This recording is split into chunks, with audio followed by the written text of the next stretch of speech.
Marcos capítulo 5.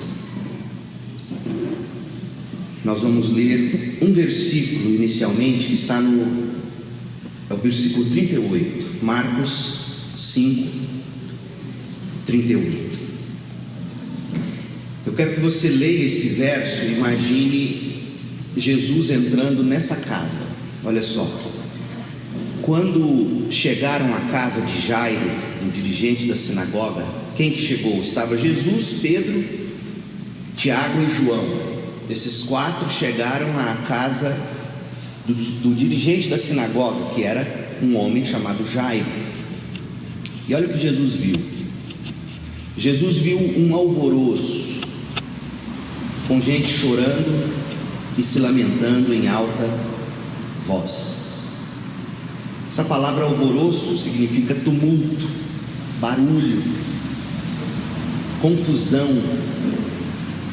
falta de discernimento.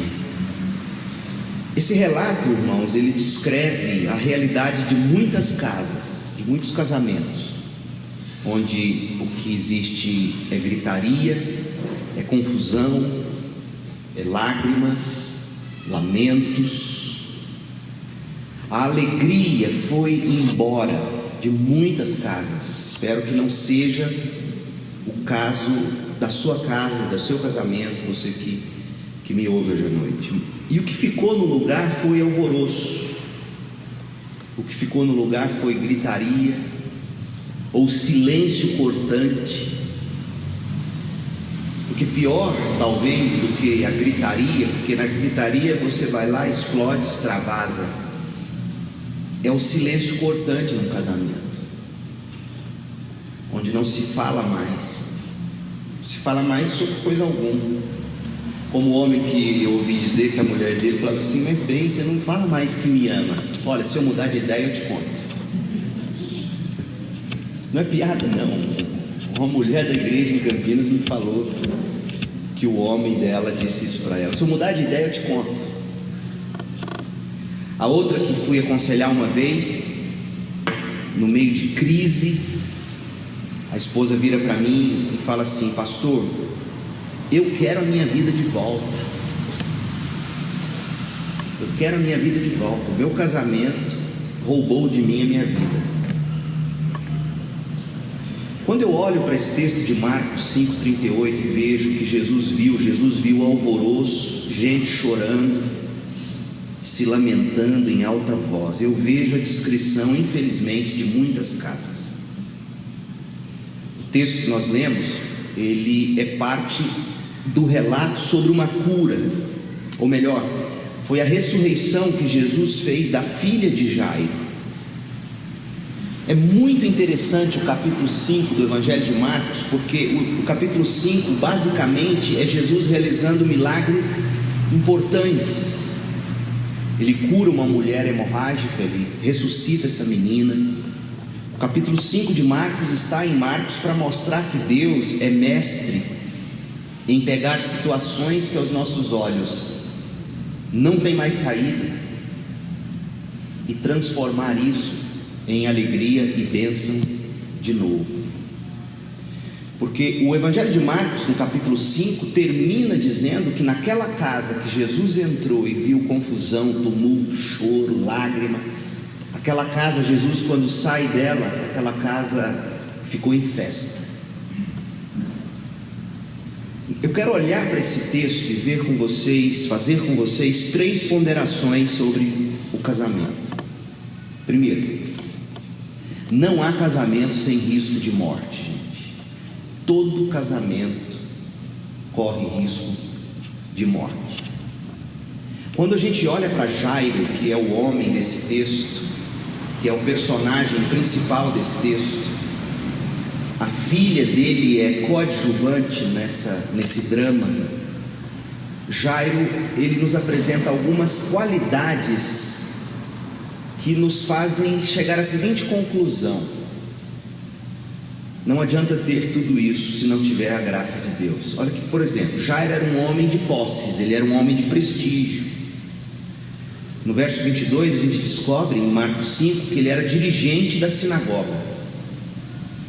Ele era um homem de dinheiro, ele era um homem de influência, ele era o líder espiritual de muita gente, e muita gente capaz inclusive de, se não curar a filha, se não de oferecer o tratamento médico de que a filha precisava, talvez de dar o dinheiro. É como se Jairo fosse o pastor e a ovelha chegasse assim: pastor, eu sei que o senhor está passando essa dificuldade, o senhor toma aqui, toma esse dinheiro, vai tratar sua filha, vai para São Paulo com seu filho.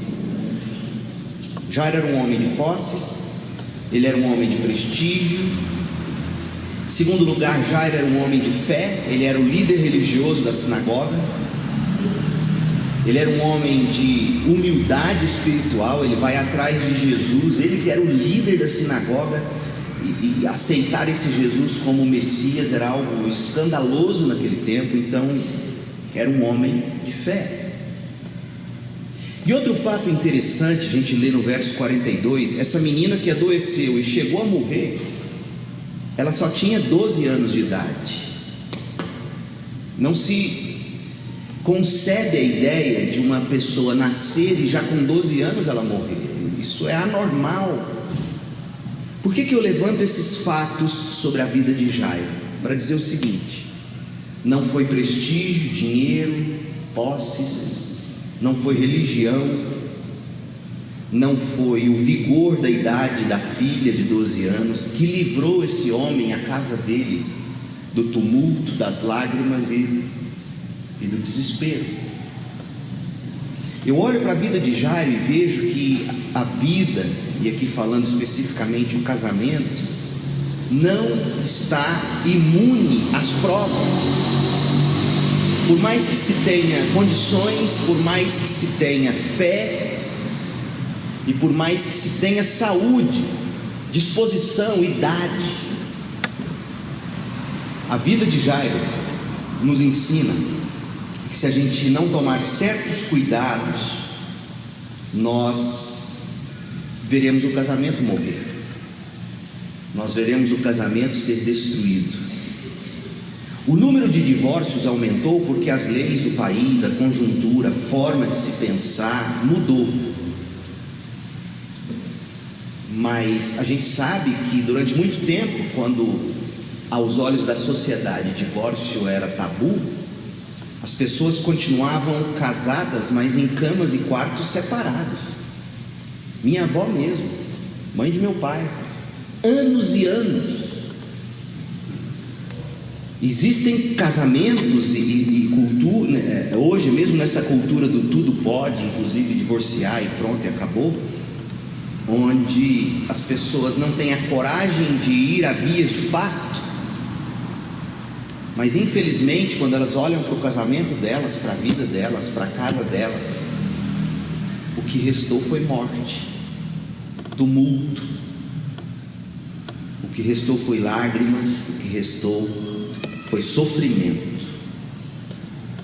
E aí a gente chega à segunda ponderação. A primeira é essa: não há casamento sem risco de morte. A segunda é a seguinte: a morte não tem a palavra final. Ela não tem a palavra final. Jairo não desistiu, ele buscou socorro em alguém. Ele foi atrás de uma pessoa que era a sua última esperança, ele foi atrás de Jesus.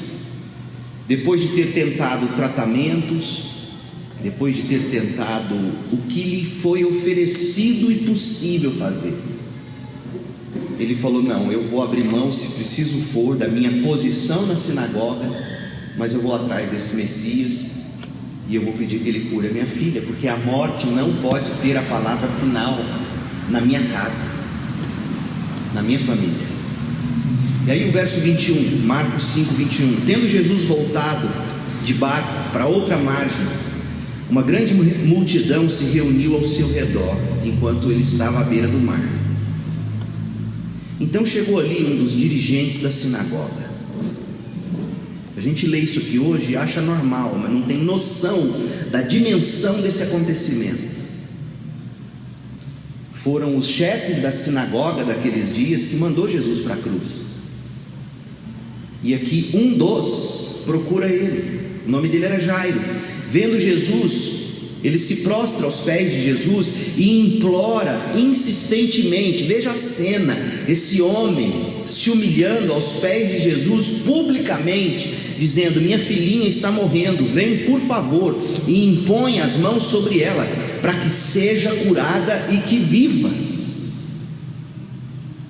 Irmãos, tivesse Jairo continuado a confiar nas posses dele, no prestígio dele, na religiosidade dele, na capacidade da menina de 12 anos para reagir à enfermidade, não, essa menina é nova, ela ainda dá a volta por cima. Tivesse Jairo se apoiado nessas coisas, ele teria assistido a filha dele apodrecer debaixo do nariz dele. É triste porque muita gente encaram a morte dentro de casa e não movem 1 milímetro para ver a coisa acontecer. Continuam confiando no que são, no que têm, confiando na sorte, numa guinada automática. Mas Jairo resolve no coração dele que a morte não teria a palavra final na casa dele. E aí ele vai atrás de Jesus. E o texto de Marcos continua narrando, verso 24. Jesus foi com Jairo. Só que a partir do verso 24 abre um parêntese na narrativa. Jesus faz uma cura no caminho para a casa de Jairo. Aí o que acontece? Uma mulher que havia 12 anos vinha sofrendo de hemorragia, ou seja, outra mulher que provavelmente com o casamento destruído,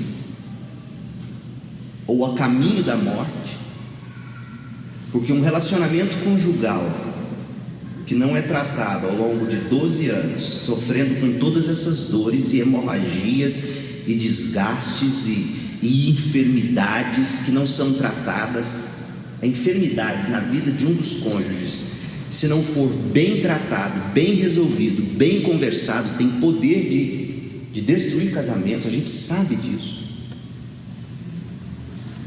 Essa mulher só piorava em vez de melhorar, e quando ouviu falar de Jesus, chegou por trás dele, no meio da multidão, tocou o seu manto, porque pensava: se eu tão somente tocar em seu manto, eu vou ficar curada. E imediatamente cessou a hemorragia, e ela sentiu em seu corpo que estava livre do seu sofrimento. No mesmo instante, Jesus percebeu que dele havia saído poder, virou-se para a multidão e perguntou. Agora, lembra o seguinte: Jesus fica perguntando, a filha de Jairo está lá doente. Eu fico imaginando Jairo atrás de Jesus: mestre, vambora, moço.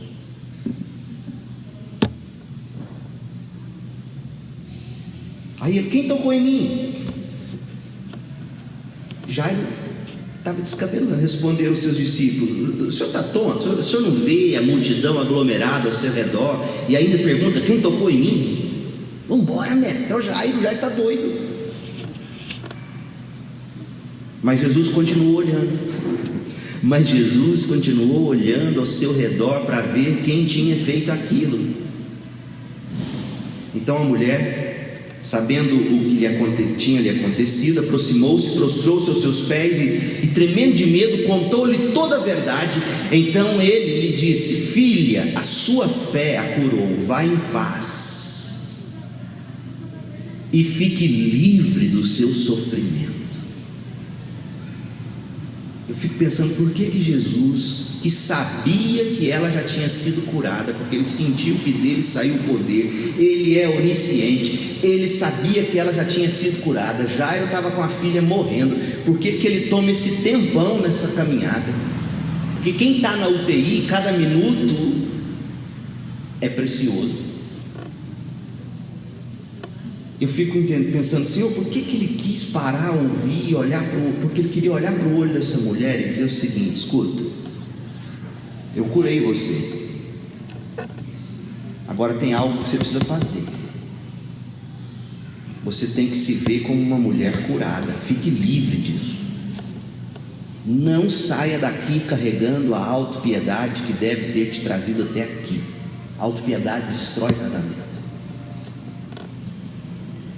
olha, eu quero que você pare de sofrer, porque eu já curei você. Jesus não está aqui dizendo qualquer coisa, ele não está jogando palavras ao vento, ele está no meio de uma cura. Ele precisa ver a filha de Jairo. Ele sabe que essa mulher hemorrágica já tinha sido curada, mas ele precisava dizer: eu te curei. Agora, se você não se olhar diferente a partir da minha graça, a partir da minha cura, a partir do que eu fiz na sua vida, você vai continuar enferma na alma. Tem muita gente enferma na alma, deixando isso destruir o casamento, os relacionamentos, os convívios.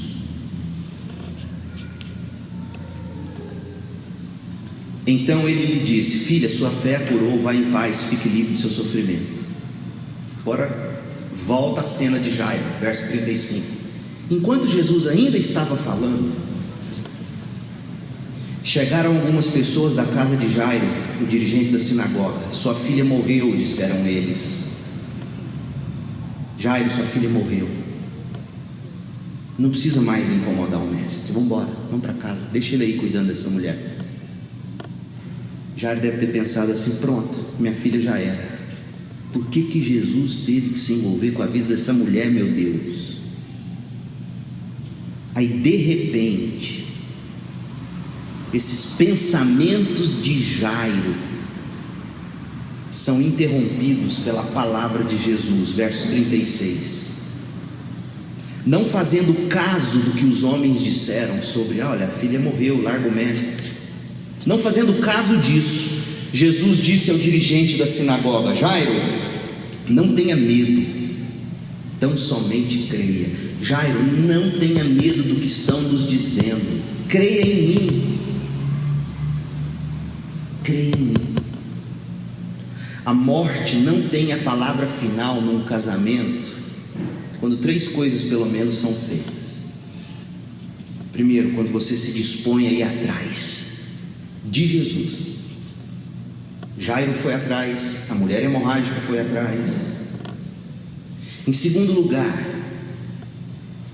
o que Jesus fez com aquela mulher, quando você para e Jesus olha nos seus olhos, ele diz assim: eu já fiz a obra da graça na sua vida. Por que você continua insistindo em se ver como uma ex-hemorrágica? Para que isso? Para, segue a vida. E em terceiro lugar, Jesus disse aqui no verso 36: não fique ouvindo aquilo que fica causando temor. Creia em mim, olhe para mim, não tire os olhos de mim. Eu estou com você, Jairo, eu não te abandonei. Eu vou lá na sua casa, eu vou ver sua filha. Então a morte não tem a palavra final. Terceiro e último, Jesus é a fonte da vida. Jesus é a fonte da vida, e o texto revela. Mas como é que Jesus age para trazer de volta a vida? Então, eu quero concluir te apresentando algumas dicas extraídas desse texto, de como é que a gente se agarra à graça de Deus dispensada a nós em Jesus para salvar nossas almas e para nos salvar da morte todo dia, nessa vida de morte que a gente vive. O que a gente tem que fazer? Vamos olhar para Jesus, porque foi isso que Jesus falou para Jairo: Jairo, não fique escutando esse povo, olhe para mim, creia, preste atenção no que eu vou fazer, Jairo. E a primeira coisa que Jesus faz para mim é impressionante. Verso 37: e não deixou ninguém segui-lo, senão Pedro, Tiago e João, irmão de Tiago. Por que Jesus faz isso? Jesus está dizendo: Jairo, se a gente quer ver a cura acontecer lá na sua casa, a primeira coisa que a gente vai ter que fazer é eliminar todos esses que trazem consigo incredulidade, todos esses que trazem consigo más influências, todos esses que falam daquilo que não é palavra de Deus. Jairo, você é um homem cercado de amigos, você é líder da sinagoga. Mas diante do primeiro desafio, está vendo o tipo de conselho que esse povo te dá? Está vendo o tipo de influência que esse povo acaba sendo? Esse povo chegou aqui, Jairo, nem falou comigo. Esse povo chegou aqui, virou e falou: a menina morreu, pode largar o mestre para lá, vamos embora. Agora, se você veio atrás de mim, Jairo, é porque você sabe que eu sou o Senhor sobre a morte. Esse povo não crê nisso. Deixa esse povo de lado e anda com homens e mulheres de fé, e não deixou ninguém segui-lo, senão Pedro, Tiago e João, irmão de Tiago. Jesus trabalha através da comunhão de pessoas de fé, gente. Nós, como casais, precisamos de homens e mulheres de fé ao nosso redor. Por isso que esses encontros aqui são importantes. Para quê? Para que amizades sejam iniciadas e a comunhão no dia a dia seja desenvolvida. E nossas conversas como marido e mulher, como casais cristãos e amigos que somos, devem ser conversas do tipo que acende a fé. Não deve ser esse exalar de incredulidade que tantas vezes a gente vê acontecer na vida da gente. O pouco que eu já conheço de algumas das histórias de vocês, eu já percebo o que é natural na história de todos nós, na minha também, nas situações em que Deus nos coloca na vida, em que o que a gente mais precisa é de um homem, de uma mulher de fé do lado da gente, dizendo: vamos orar por isso, porque olha, eu nem sei como te ajudar, mas o Senhor pode. Não vamos fazer como os amigos de Jairo, que diz: larga o mestre, a menina já morreu, o casamento já acabou, larga para lá, larga esse filho para lá, larga essa filha para lá, larga esse casamento, acabou, vamos embora, vamos para cá, larga Jesus aí, Jesus não tem nada com isso não. E Jesus fala: Jairo, não escuta esse povo. Esse povo não deve nem entrar na sua casa. Vamos embora, vem comigo. Você, eu, Pedro, Tiago e João, chega. Não quero essa gente incrédula, fazendo a incredulidade crescer no seu coração, Jairo. Você precisa de amizades assim, eu e você, meus irmãos. Nós precisamos dessa comunhão que só a igreja proporciona. Estava ouvindo na CBN esses dias a importância dos laços e dos relacionamentos, e uma estudiosa italiana falando, brasileira, mas de descendência italiana, falando de como hoje as famílias estão sendo desintegradas pela correria, mudança. Antigamente você era amigo do vizinho de todo mundo, hoje não existe mais. Sabe o que ela disse no rádio, na entrevista? Que a gente precisa encontrar meios onde a gente consiga de novo viver em comunidade. Eu falei: gente, isso é a igreja, nós já temos isso, a gente aqui não está sabendo usar isso. E Jesus fala: Jairo, eu não vou deixar ninguém seguir a gente, senão Pedro, Tiago e João. Sabe por quê? Porque nessa hora em que você é tentado a achar que morreu, acabou, você precisa de alguém do seu lado que creia. Esse casamento não acabou, essa história não terminou ainda. Sabe por que não acabou e não terminou? Eu não entrei naquela casa ainda. Segundo, Jesus triunfa sobre o que para nós é o fim da linha. Olha o que está acontecendo, verso 37, ele não deixa ninguém ir com ele, senão os seus discípulos. Verso 38, quando chegaram à casa de Jairo, Jesus viu um alvoroço, com gente chorando, se lamentando em alta voz. Então entrou e lhes disse: por que vocês estão em alvoroço? Para que essa gritaria? Para que esse tumulto? Para que esse lamento? A resposta seria óbvia, né? Mas é claro, a menina morreu, o senhor não está vendo? Aí ele diz: a criança não está morta, vocês é que estão enxergando morte, ela só dorme, ela não morreu não. Os olhos de vocês estão fazendo vocês enxergarem com incredulidade. Gente, eu estou aqui, eu sou o Senhor da vida, essa menina está apenas dormindo. Aí o verso 40 diz que todos começaram a rir de Jesus. Aí de novo Jesus tem a atitude do verso 38, ou do verso 37, ele diz assim: dá licença daqui. Ele ordena, todos começaram a rir dele, ele porém ordenou que ele saísse. Sai daqui, dá licença. Tomou consigo o pai e a mãe da criança e os discípulos que estavam com ele e entrou onde se encontrava a criança. Jesus está dizendo para nós que ele triunfa sobre o que para nós é o fim da linha. Mas a gente tem que crer. A gente não pode ser desses que dá risada do que Jesus diz que é. Ah, não, esse homem é louco, está dormindo, está morta, acabou, não tem mais jeito.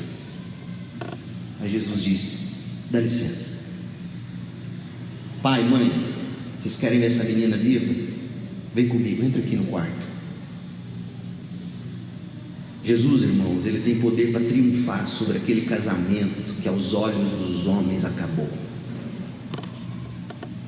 Porque se ele triunfou sobre a morte, se ele fez essa menina viver, ele ressuscita, ele traz vida. Terceiro lugar, não, aí o texto diz que ele levou e onde a menina. Terceiro lugar, ele toca aquela menina com a sua palavra. Verso 41 diz que ele tomou pela mão a menina e lhe disse: Talita cumi, que significa: menina, eu lhe ordeno, levante-se. Imediatamente a menina, que tinha 12 anos de idade, levantou-se e começou a andar. Isso os deixou atônitos. A palavra de Deus entrou naquela menina e trouxe de volta a vida. O seu casamento talvez esteja precisando desse toque da palavra de Deus. O seu casamento talvez esteja precisando desse sopro da palavra de Deus que vem ao nosso encontro, nos pega pela mão, gente. O que casamento precisa não é de um pastor fazendo piada sobre marido e mulher. Enquanto eu for seu pastor, vocês não vão ter isso. Nada contra piada. Algumas sim, a maioria não. Mas o que um casamento precisa não é de um pastor fazendo gracinha sobre marido e mulher. O que um casamento precisa é de marido e mulher de fé, que estende a mão a Jesus e diz: tá bom, leva-nos onde o senhor quer. Aí Jesus entra no quarto. E aí Jesus toca a menina, e aí Jesus pronuncia a palavra, essa menina volta à vida, deixando todo mundo bobo, porque ninguém esperava aquilo, ninguém acreditava naquilo. Então a pergunta que você deve fazer a você diante de Deus hoje é o seguinte: quanto da palavra de Deus eu realmente tenho deixado entrar no meu coração? Porque, gente, é ruim crescer e viver no mundo. Eu vim de lá, vocês sabem disso. Mas pode ser igualmente ruim nascer e crescer dentro de igreja, porque a palavra de Deus vai se tornando algo tão comum que ela não entra. A gente aceita, a gente não questiona, mas ela bate assim, ó, e cai, e cai. Aí diante do primeiro questionamento na escola, na universidade, na vida, tudo que você sempre recebeu e caiu, fica em xeque. Talvez você sobreviva à faculdade, continua na igreja, mas aí casa. Aí diante do primeiro problema, toda aquela palavra que você recebeu, bateu e caiu, ela não faz efeito, porque a palavra não entrou. Porque quando a palavra entra, a gente viu na vida dessa menina, quando a palavra entra, o que estava morto se levanta e começa a andar. Casamentos, inclusive. Então Jesus nos toca com a palavra da vida.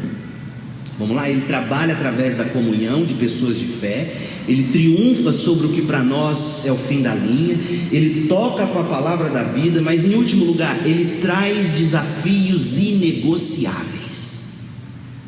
Olha o verso 43, terminando o capítulo. A menina está em pé, está todo mundo atônito, e ele dá ordens expressas para que não dissessem nada a ninguém. Ele não queria tumulto, Ele não queria pessoas seguindo ele porque ele cura casamento. Isso é importante. Jesus não quer gente seguindo ele porque vai curar casamento, porque vai curar filho da gente, porque vai... Não, Jesus quer seguidores que o adorem em espírito e em verdade. Mas o que me impressiona é o que ele diz na última frase: e mandou que dessem à menina alguma coisa para comer. Por que ele faz isso? Essa menina precisa de comida, de comunhão, de cuidar de pai, de mãe, de colo, de casa, de família. Ele está dizendo o seguinte para nós: existem desafios que são inegociáveis, como o de se relacionar. A vida voltou, e parte da vida é comer. Então vamos comer, dá comida para a menina, celebre com essa menina. Quando eu entrei aqui era alvoroço, era tumulto, era gritaria, era choro. Eu quero sair dessa casa com vocês se relacionando, comendo, sorrindo, alegres. O problema de muitos casamentos não é a incompatibilidade de gênios, irmãos. O problema de muitos casamentos é a ausência da fonte da vida. Sexo não sustenta casamento. Filho não sustenta casamento. Dinheiro não sustenta casamento. Posses não sustentam casamento. O que sustenta casamento é a fonte da vida. Uma vez um cristão me perguntou assim: pastor, por que a maioria das pessoas que não é crente lá fora tem casamentos até melhores do que muitos crentes aqui dentro? A conclusão foi simples. Se você observar todo e qualquer casamento que dá certo e é bom, todo e qualquer casamento, seja do macumbeiro, seja do crente, todo e qualquer casamento que dá certo e é um casamento bom e feliz, se você começar a analisá-lo, você vai descobrir nele princípios cristãos que estão sendo colocados em práticas, queiram eles reconhecer isso ou não. Porque a lei da gravidade existe para quem acredita nela ou não, não é verdade? O cristianismo vivido como fonte de vida faz a gente nascer da morte e andar de novo. Então diz para essa pessoa: você pode observar que esses casamentos de fora ou de dentro que dão certo são aqueles que mais vivem o cristianismo na prática. Os que não dão certo aqui, lá fora, não estão vivendo o cristianismo. Então o que falta, gente, não é compatibilidade. O que falta é a fonte da vida, é desenvolver a partir do que se recebe de Jesus. Chesterton foi um católico, que foi um dos autores que influenciou C.S. Lewis na conversão dele. Ele disse um negócio interessante, ele falou assim: se o casal pode divorciar-se com base na incompatibilidade de gênios, eu não entendo por que o restante dos casais não se divorciam. Olha, se existem alguns se divorciando por causa de incompatibilidade de gênios, por que todos não divorciam? Aí ele conclui: eu conheço muitos casamentos felizes, mas eu nunca vi um casamento compatível. Irmãos, essa é a pura verdade. Nós somos incompatíveis por causa do pecado. Fazer dois pecadores viverem debaixo do mesmo teto, e o que é mais desafiador, dormindo na mesma cama, é milagre. Porque o que a gente quer é que os nossos interesses se sobreponham, nossas vontades se sobreponham. E aí Chesterton diz: eu conheço muitos casamentos felizes, mas eu nunca vi um casamento compatível. Ele está dizendo assim: casamentos felizes não são aqueles de duas pessoas compatíveis vivendo juntas. Isso não existe. Casamentos felizes são de pessoas incompatíveis que aprenderam a viver com a fonte da vida, com a graça de Jesus, aprenderam a viver o Evangelho na prática. Então, nos nossos encontros, a gente vai buscar trazer Jesus para as nossas casas dessa forma. na escola bíblica, nos encontros de casais, nas reuniões de grupos menores de casais, etc.